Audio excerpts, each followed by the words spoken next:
चलते हैं श्रीमद् भागवत महापुराण। भगवान परमहंस जी महाराज परीक्षित जी के परम पद आरूढ़ होने के लिए महापुरुषों के पावन चरित्रों को सुनाते हुए सब निस्सार है ऐसा अनुभव करा रहे हैं।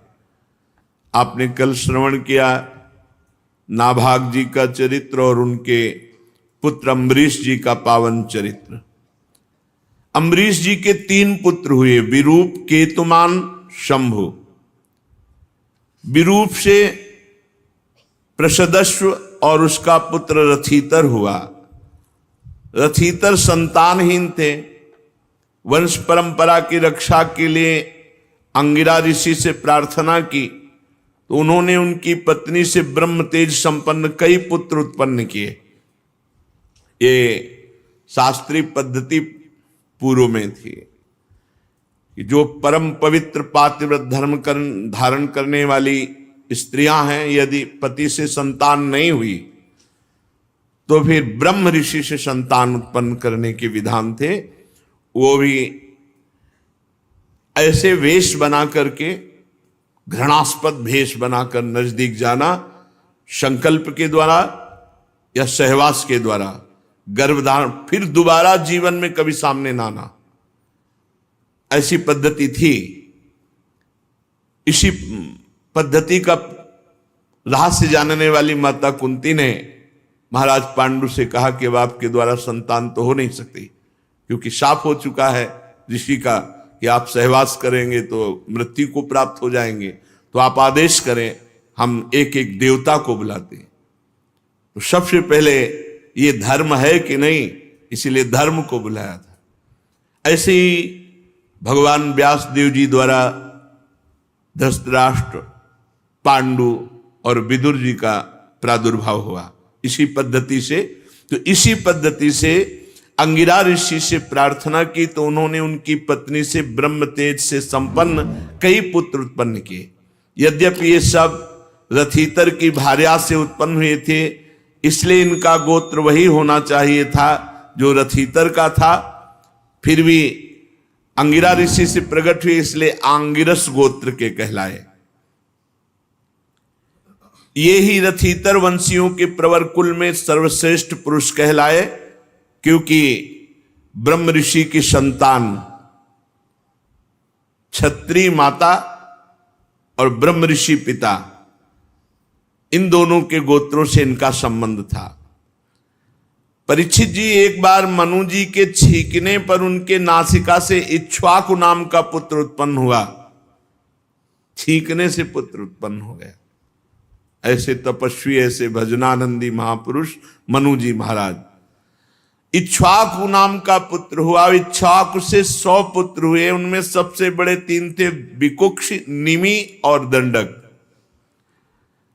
परीक्षित उनसे छोटे 25 पुत्र आर्यावर्त के पूर्व भाग के और 25 पश्चिम भाग के तथा उपर्युक्त 3 मध्य भाग के अधिपति हुए। शेष 47 दक्षिण आदि अन्य प्रांतों के अधिपति हुए। एक बार राजा इक्ष्वाकु ने अष्टका श्राद्ध के समय अपने बड़े पुत्र को आज्ञा दी, विकुक्षे शीघ्र ही जाकर श्राद्ध के योग्य पवित्र पशुओं का मांस लाओ। वीर विकुक्षी ने बहुत अच्छा कहकर वन की यात्रा की और श्राद्ध के लिए शिकार किया। वो थक गया था, भूख भी लगाई थी, इसलिए ये बात भूल गए कि जो श्राद्ध के लिए शिकार किया उसे कभी खाना नहीं चाहिए, और उसने भूख के कारण खा लिया और बचा हुआ ला करके अपने पिता को दिया।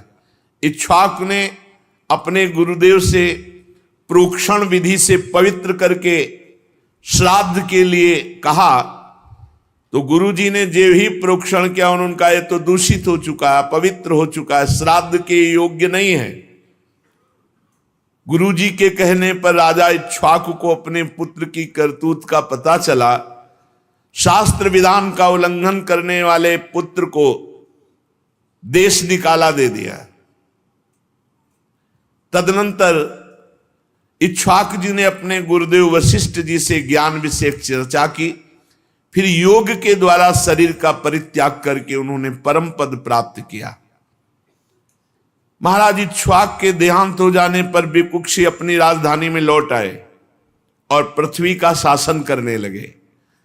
उन्होंने बड़े बड़े यज्ञों से भगवान की आराधना की और संसार में शशाद के नाम से प्रसिद्ध हुए।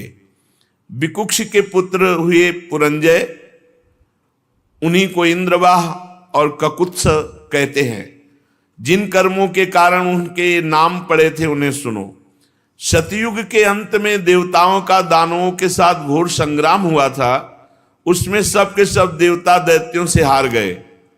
तब उन्होंने वीर पुरंजय को सहायता के लिए अपना मित्र बनाया। पुरंजय ने कहा, यदि देवराज इंद्र मेरे वाहन बनेंगे तो मैं देवताओं की तरफ से युद्ध करके विजय दिला सकता हूं। पहले तो इंद्र ने अस्वीकार किया, परंतु देवताओं की प्रार्थना पर सर्वशक्तिमान विश्वात्मा भगवान की इच्छा मानकर एक बड़े भारी बैल के रूप में इंद्र बन गए और पुरंजय को भागवतिक शक्ति प्राप्त थी। उन्होंने कवच पहनकर दिव्य धनुष तीखे बाण ग्रहण किए और बैल पर चढ़कर ककुद डील के पास बैठकर इस प्रकार युद्ध में तत्पर हुए और विजय को प्राप्त हुए। वीर पुरंजय ऐसा रोमांचकारी युद्ध किया जिससे दैत्य सब परास्त हो गए। बाणों की मानो प्रलयनकारी वर्षा की, क्योंकि उनको भागवतिक शक्ति प्राप्त थी। रणभूमि छोड़कर सब भाग पड़े। पुरंजय ने नगर धन ऐश्वर्य सब कुछ जीत कर इंद्र को दे दिया। इसी से उन राजर्षि को पुर जीतने के कारण पुरंजय, इंद्र को वाहन बनाने के कारण इंद्रवाह, बैल के कुकुट पर बैठने के कारण ककुत्सद कहा जाता है। पुरंजय का पुत्र हुआ अनेना, उसका पुत्र पृथु, पृथु के विश्वरंदी, उनके चंद्र और चंद्र के महाराज युवनाश्व हुए। युवनाश्व के पुत्र हुए सावस्त, जिन्होंने सावस्तीपुरी बसाई। सावस्त के बृहदस्व और उनके कोलाश्व, ये बड़े बलवान थे। इन्होंने उतंक ऋषि को प्रसन्न करने के लिए 21,000 पुत्रों को साथ लेकर धुंध नामक दैत्य का वध किया। इसी से उनका नाम हुआ धुंधमार। धुंध दैत्य के मुख की आग से उनके सब पुत्र जल गए, केवल 3 ही बच रहे थे। परीक्षित बचे हुए पुत्रों के नाम थे दृढ़ाश्व, कपिलाश्व और भद्राश्व। दृढ़ाश्व से हर्यश्व और उनसे निकुंभ का जन्म हुआ। निकुंभ के बरहणाश्व और उनके कृशाश्व, कृशाश्व के सेनजित, सेनजित के युवनाश्व नामक पुत्र हुआ। महाराज युवनाश्व संतानहीन हुए, इसलिए बहुत दुखी होकर अपनी 100 स्त्रियों के साथ वन में चले गए। वहां ऋषियों ने बड़ी कृपा की और युवनाश्व से पुत्र प्राप्ति के लिए बड़ी एकाग्रता के साथ इंद्र देवता का यज्ञ कराया। एक दिन राजा युवनाश्व को रात्रि के समय बड़ी प्यास लगी। वो यज्ञशाला में गए तो देखा ऋषि जन सो रहे हैं। अब प्यास लगी थी तो जल किससे मांगे? तो वहां जो अभिमंत्रित जल रखा हुआ था उनको ज्ञान नहीं था, वही जल पी लिया। प्रातःकाल ऋषि जन जब सोकर उठे तो देखा कि जो पुत्रेष्टि यज्ञ के लिए संकल्प किया हुआ जल था वो तो है नहीं। पूछा कहाँ है? तो उन्होंने कहा तो महाराज पी गए। उन्होंने कहा अब तो महाराज को गर्व रहेगा, क्योंकि वो तो अभिमंत्रित जल था। सब उन्होंने समझा भगवान की ऐसी प्रेरणा थी। भगवान के चरणों में नमस्कार किया कि धन्य है, बात तो वही होती है जो भगवान को कराना होता है। इसके बाद अब प्रसव का जब समय आया, 9 महीना गर्भ रहा महाराज युवनाश्व के, तो अब प्रसव की तो जगह नहीं है, तो इसलिए दाहिनी कोख फाड़ करके संतान उत्पन्न हुई। महान चक्रवर्ती तेजस्वी, उसे रोते देखकर ऋषियों ने कहा यह बालक दूध के लिए बहुत रो रहा है, किसका दूध पिएगा? तब इंद्र देवता प्रकट हुए और कहा माम धाता, मैं इसका पोषण करूंगा, तू रो मत। ये कहकर तर्जनी अंगुली उनके मुंह में डाल दी, जिससे अमृत स्राव होता है। ब्राह्मण और देवताओं के प्रसाद से उस बालक के पिता युवनाश्व की भी मृत्यु नहीं हुई और वो तपस्या करके मुक्त हो गए। और इंद्र ने उस बालक का नाम रखा त्रिशदस्यु, क्योंकि रावण आदि लुटेरे मानधाता के भय से भयभीत होते थे। ऐसे चक्रवर्ती सम्राट मानधाता, युवनाष्ट्र के पुत्र मानधाता चक्रवर्ती सम्राट हुए। भगवान के तेज से तेजस्वी होकर अकेले ही 7 द्वीप वाली पृथ्वी का शासन किया। वे आत्मज्ञानी थे, कर्मकांड के विशेष ज्ञाता थे, फिर भी वे बड़ी बड़ी दक्षिणा वाले यज्ञों से यज्ञ स्वरूप भगवान की आराधना करते, क्योंकि भगवान स्वयं प्रकाश सर्वदेव स्वरूप है। परीक्षित, जहां से सूर्य उदय होता है और जहां से अस्त होता है, वो सारा का सारा भूभाग युवनाष्ट्र के पुत्र महाराजा धीराज मानधाता के अधिकार में था। राजा मानधाता की पत्नी शशबिंदु की पुत्री बिंदुमती थी। उनके गर्भ से 3 पुत्र हुए, पुरुकुत्स और दूसरे अम्बरीश और महायोगी मुचकुंद। और इनके मुचकुंद जी की 50 बहनें थी। 50 ने अकेले सौभरी ऋषि को पति के रूप में वरण किया। परम तपस्वी सौभरी जी एक बार यमुना जल में डुबकी लगाकर तपस्या कर रहे थे, जल को स्तंभित करके। देख लो, ऐसे ऐसे महात्माओं को माया आकर्षित कर लेती है। अपने लोग तो एक डुबकी लगा के 1 मिनट भी नहीं रुक सकते, वो समाधि लगा लेते थे। जल को स्तंभित कर दिया और थल की तरह बैठे समाधिस्थ। महाराज सौभरी जी ने देखा कि एक मत्स्य मछली से क्रीड़ा कर रहा है, मैथुन सुख। उनके हृदय में आया कि ये मैथुन में तो सुख है, तभी तो एक छोटा सा जीव इतना आनंदित हो रहा है, तो मुझे ये सुख चाहिए। अब महान तपस्या के धनी सौभरी जी के मन में विवाह करने की इच्छा जग उठी। सीधे राजा मानधाता के पास गए। महल में 50 राजकुमारियां थीं। कहा कि एक भिक्षा में मुझे दो, मैं ब्याह करूंगा। अब बड़ी समस्या, शरीर से गंध आ रही मछली जैसी, जल में समाधिस्थ, हड्डी हड्डी दिखाई दे रही। कौन राजकुमारी इनको पसंद करेगी? तो राजा ने कहा कि ब्राह्मण, आपको जो कन्या पसंद कर ले उसे स्वीकार कर लो।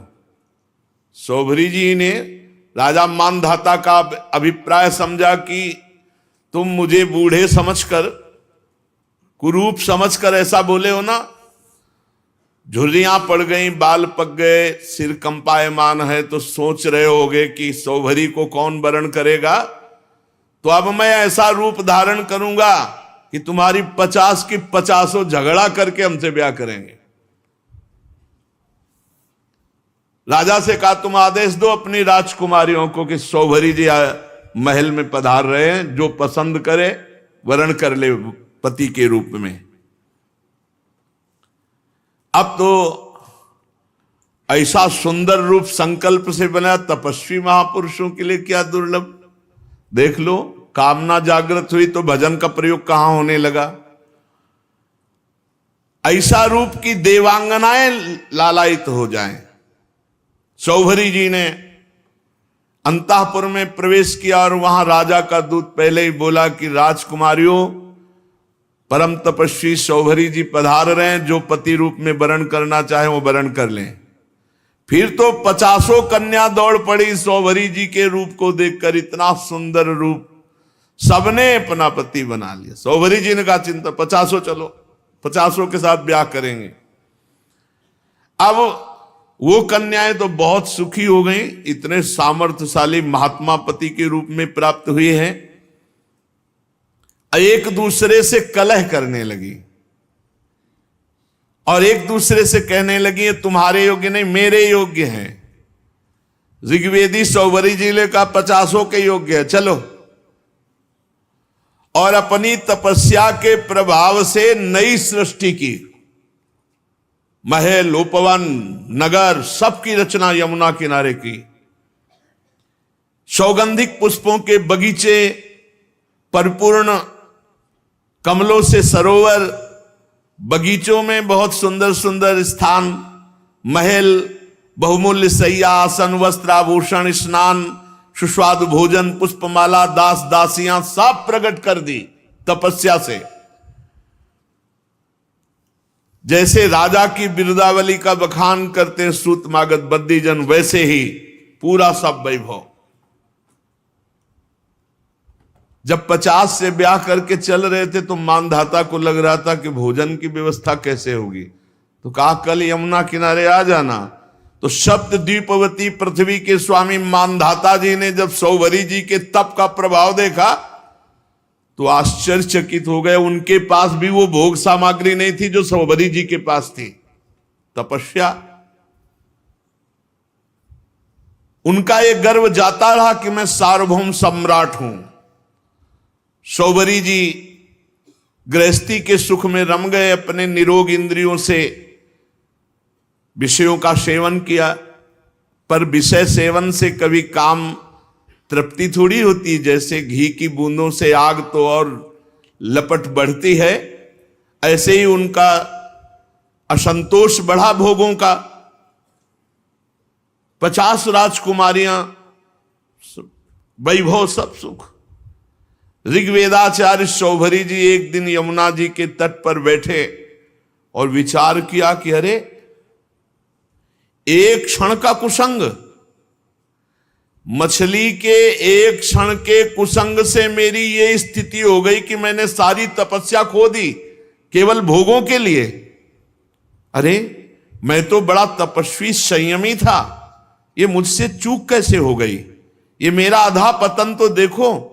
मैं दीर्घ काल से अपने ब्रह्म तेज को अक्षुण्ण रख रहा था, परंतु जल के भीतर विहार करती हुई एक मछली के संसर्ग से मेरा ब्रह्म तेज नष्ट हो गया। अतः संगम त्यजेत मिथुन व्रतिनाम मुमुक्षु सर्वात्मना न विसजेत बहिरिंद्रियाणि एकश्चरन् रहसि चित्त मनंतई से युंजीत तद्वृत्ति सुसाधु सुचेत प्रसंग।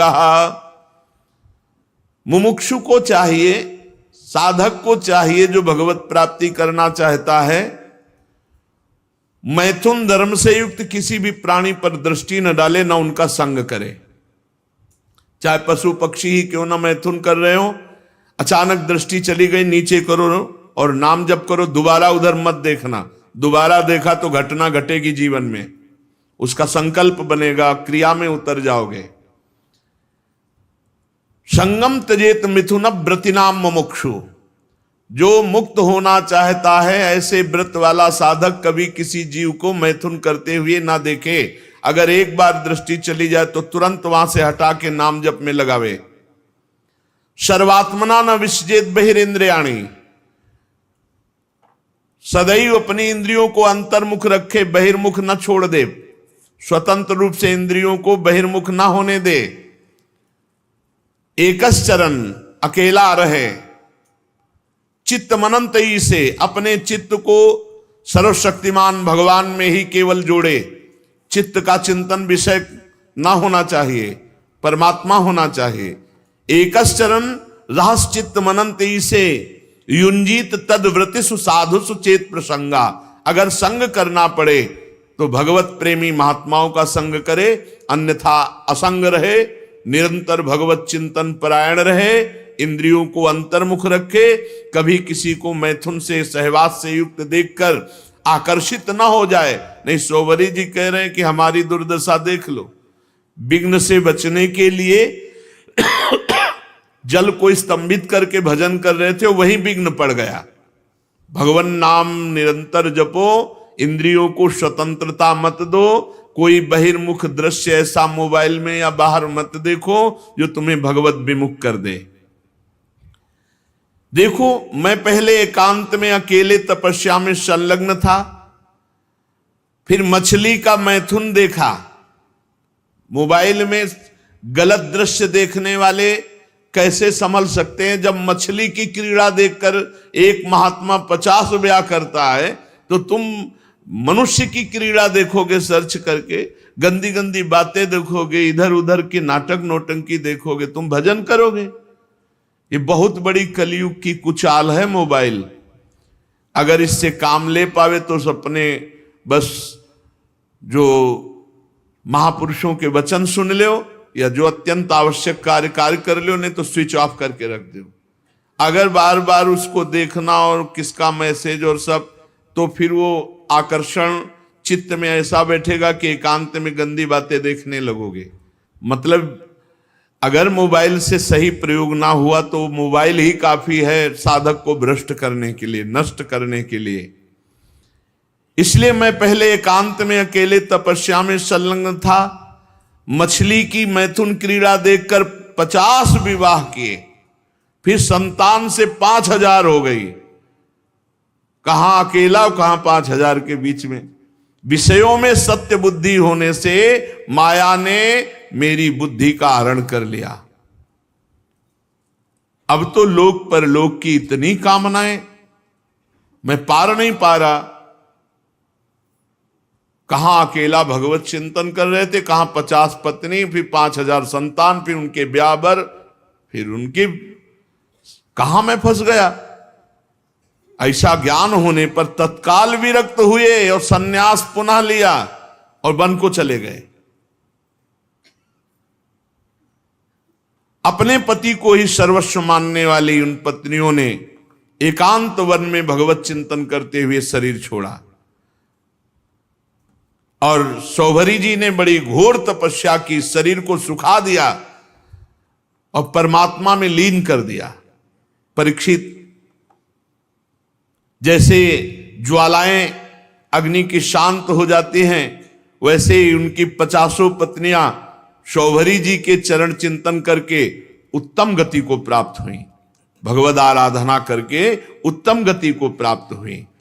तो सौभरी जी के पावन चरित्र से ये शिक्षा लेनी चाहिए कि किसी भी जीव को मैथुन करते हुए कदापि नहीं देखना चाहिए। एक बार दृष्टि जाए, दोबारा दृष्टि ना जाए, उसका चिंतन ना होने पावे। नहीं तो साधक के मन में स्फुरणा, फिर संकल्प और फिर क्रिया। इसलिए स्फुरणा में ही रौंद दो। इतना नाम उच्च कोटि से जपने लगो कि स्फुरणा ही समाप्त हो जाए, संकल्प बनने ही ना पावे।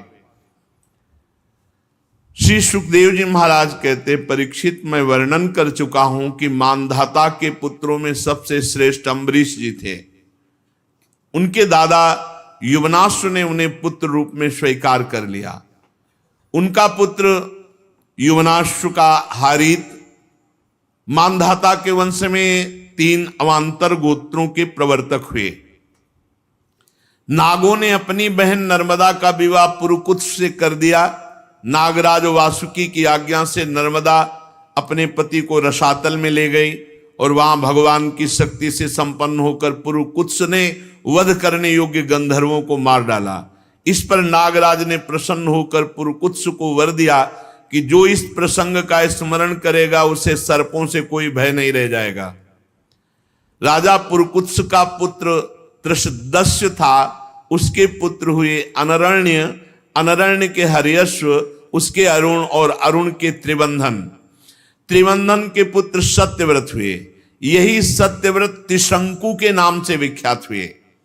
यद्यपि त्रिशंकु अपने पिता और गुरु के शाप से चांडाल हो गए थे, परंतु विश्वामित्र जी के प्रभाव से सशरीर स्वर्ग चले गए।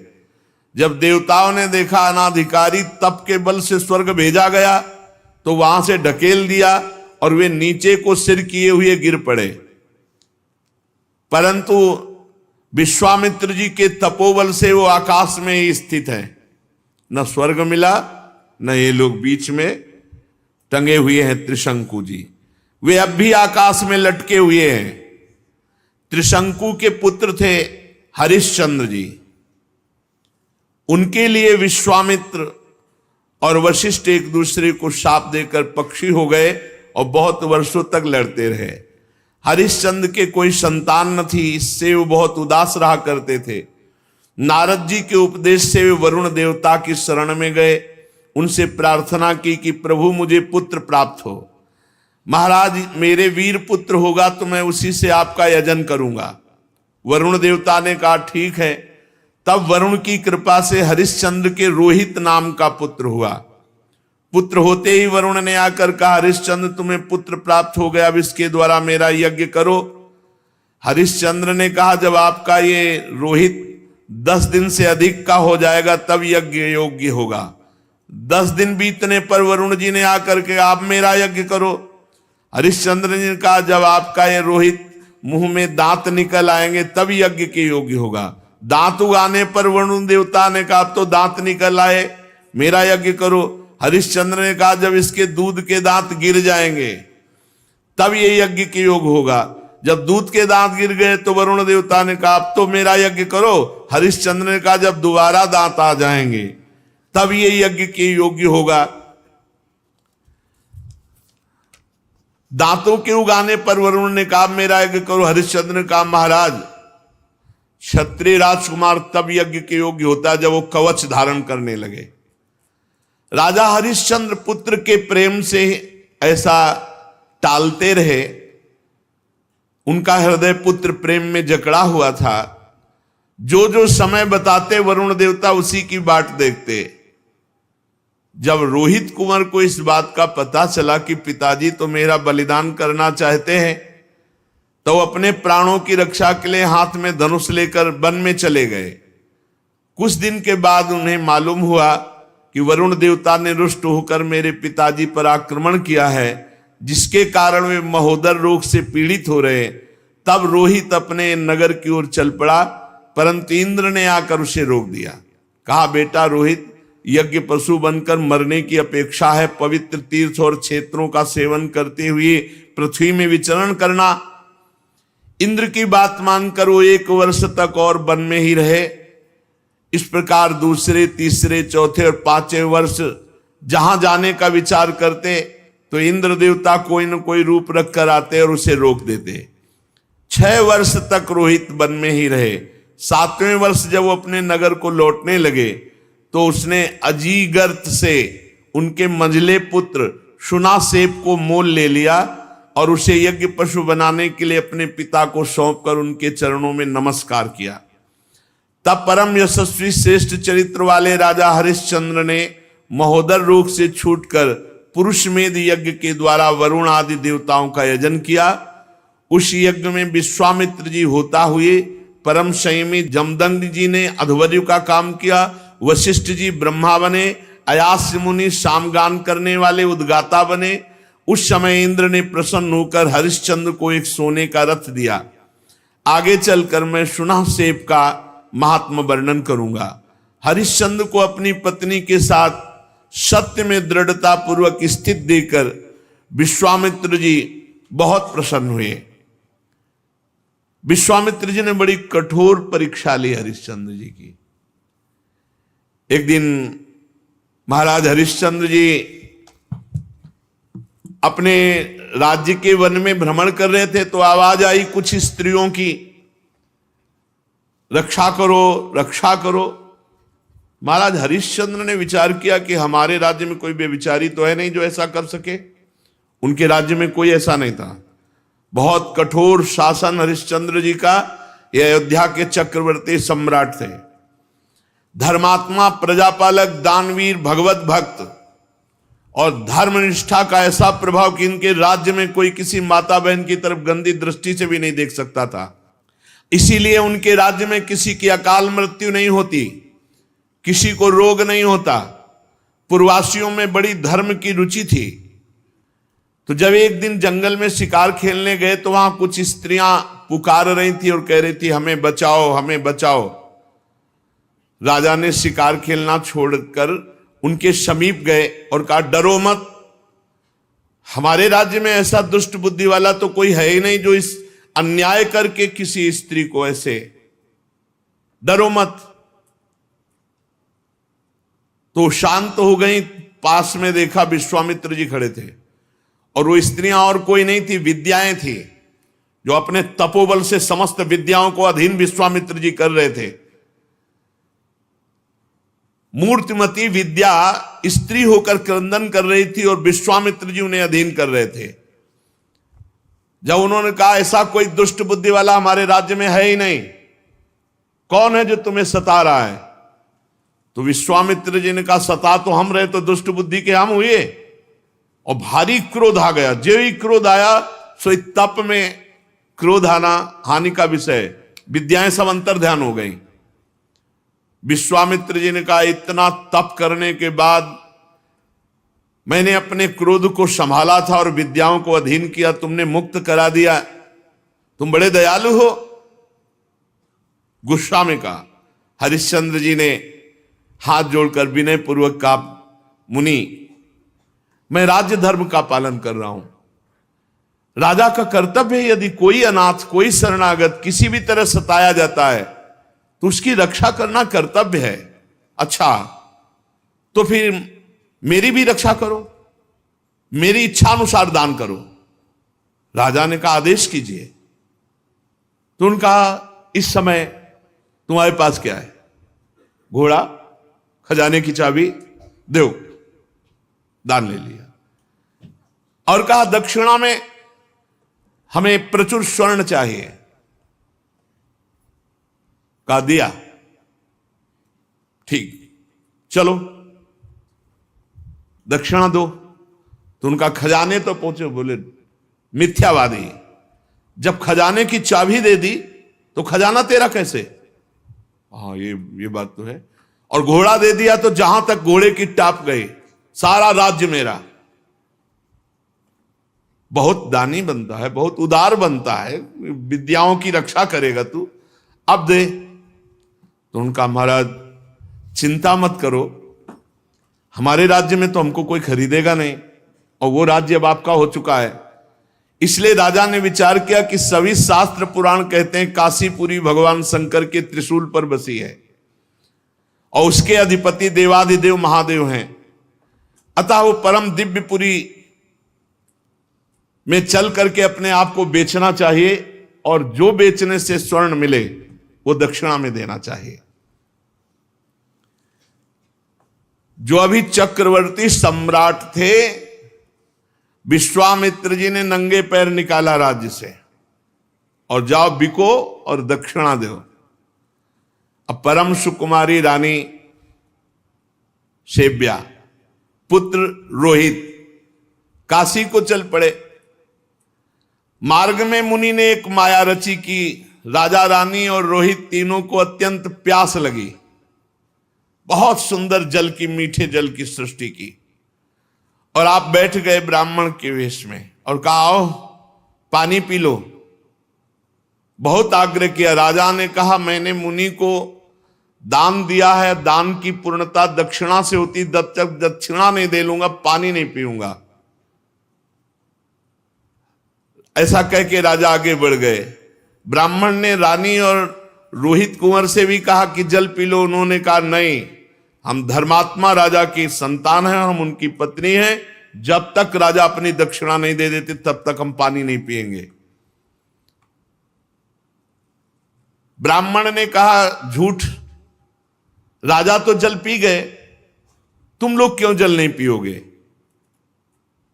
तो उन्होंने कहा कि वो परम स्वतंत्र हैं, वो पी सकते हैं, लेकिन जब तक वो मुझे आदेश नहीं करेंगे मैं नहीं पीऊंगा। और झूठ बोला था कि वो पी गए। विश्वामित्र जी ने परीक्षा ली थी, बड़े प्रसन्न हुए और कहा, जाओ जिस कार्य के लिए जा रहे हो। 1 महीने की अवधि मांगी थी, 1 दिन शेष रह गया। अब यहां अयोध्या से काशी पैदल चल के जाना। विश्वामित्र जी ने कहा कि अगर तुमने हमारी दक्षिणा नहीं दी और समय पूरा हो गया तो मैं तुम्हें शाप दे दूंगा। आज का अंतिम दिन है। हरिश्चंद्र ने मुनि को प्रणाम किया और कहा, अभी आधा दिन शेष है, अभी आप कुछ मत बोलिएगा, प्रयास करते हैं कोई मुझे खरीद ले। आपने इतने दिन प्रतीक्षा की और कर लीजिए, आधा दिन की ही तो बात है। मुनि अंतर्धान हो गए। राजा ने अपने बेचने का निश्चय करके पुकारा। साध्वी रानी ने कहा, महाराज अगर आप बिक जाएंगे तो मैं और पुत्र। तो उन्होंने कहा, देखो धर्म के लिए सब कुछ बलिदान है, अगर पूरी दक्षिणा नहीं पड़ी तो आपको भी बेच दूंगा, पुत्र को भी बेच दूंगा, अपने आप को बेच दूंगा।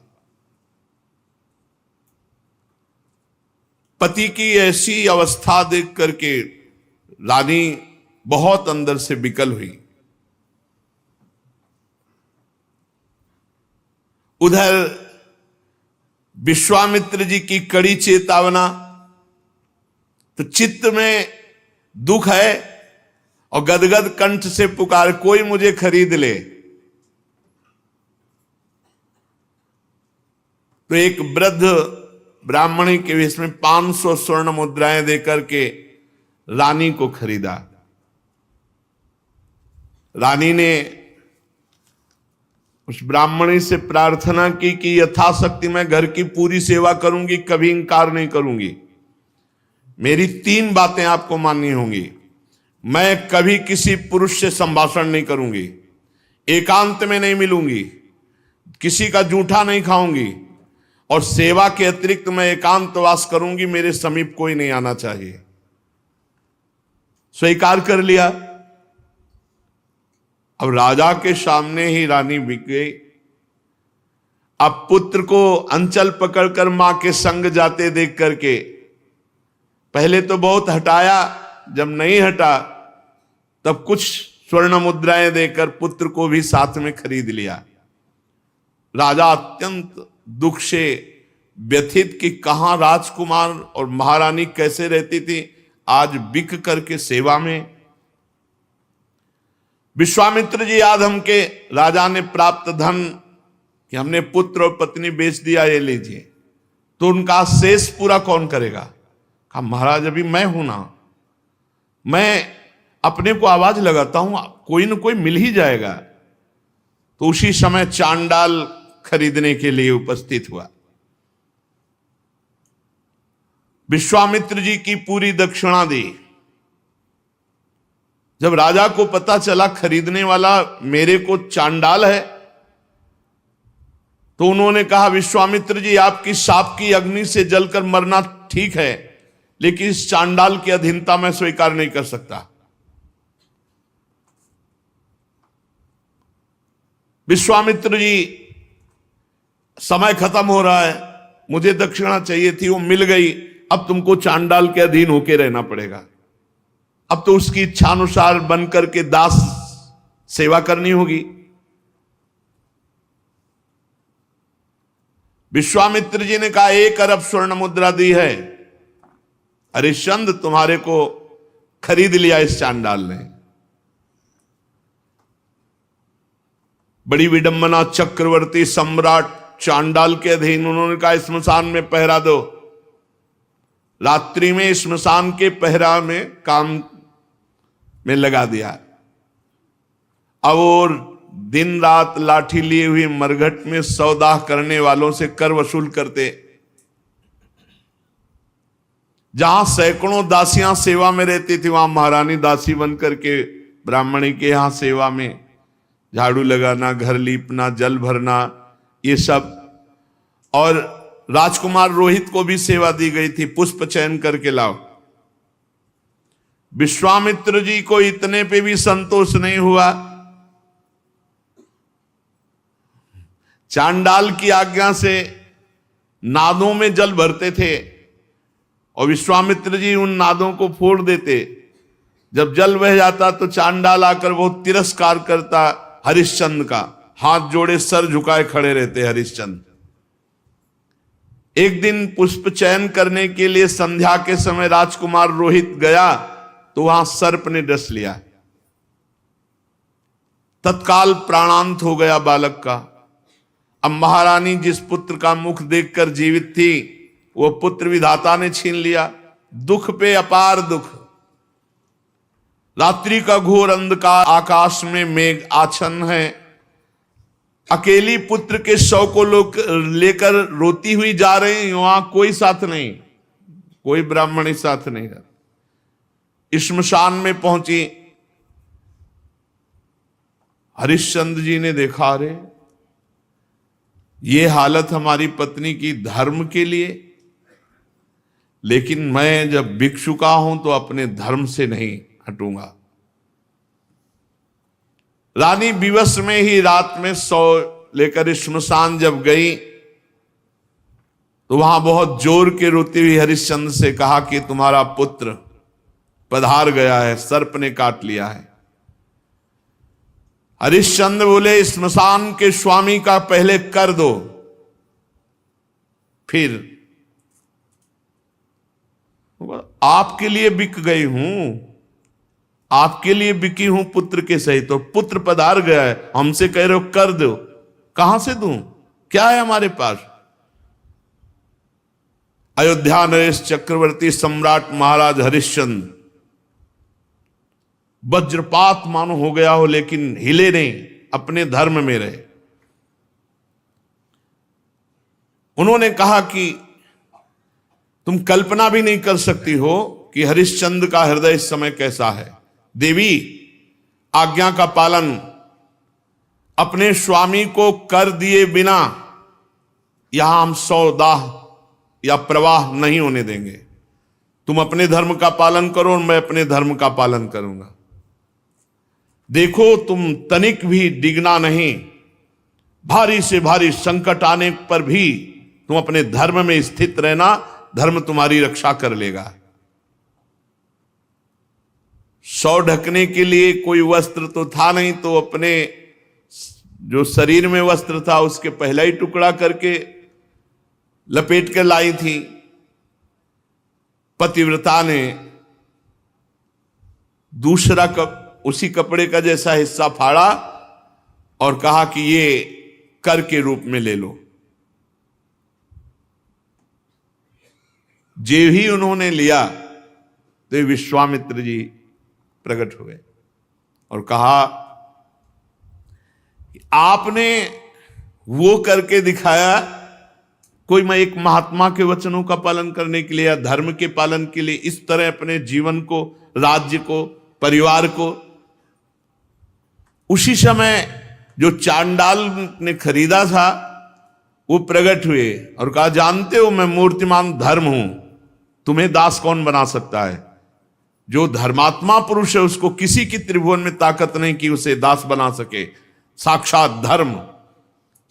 धर्म ने ही चांडाल रूप होकर के खरीदा था। साक्षात अंबा अन्नपूर्णा ने ही, जो ब्राह्मण के वेश में थी, वो कुंवर को और रानी को खरीदा था। देवराज इंद्र ने अमृत की वर्षा की, रोहित कुंवर जीवित हो गए। विश्वामित्र जी ने कहा, ये अपनी चाबी पकड़ो और ये लगाम घोड़े की, जाओ तुम्हारी जय हो, तुम माया पर विजय प्राप्त कर चुके हो। देवराज ने कहा कि अब तुम्हें मृत्युलोक का राज्य करने की जरूरत नहीं, सशरीर स्वर्ग की यात्रा करो। हरिश्चंद्र ने कहा, नहीं, मर्यादा है, धर्म कहता है तो पहले यहां हम तप के द्वारा शरीर छोड़ेंगे, फिर जो भगवान गति देंगे। तो अयोध्या में पुनः महाराज हरिश्चंद्र जी आए। प्रजा जय जयकार करती हुई बहुत सुख में निमग्न हुई। सत्यात् परो धर्मः, सत्य से बढ़कर कोई परम धर्म नहीं।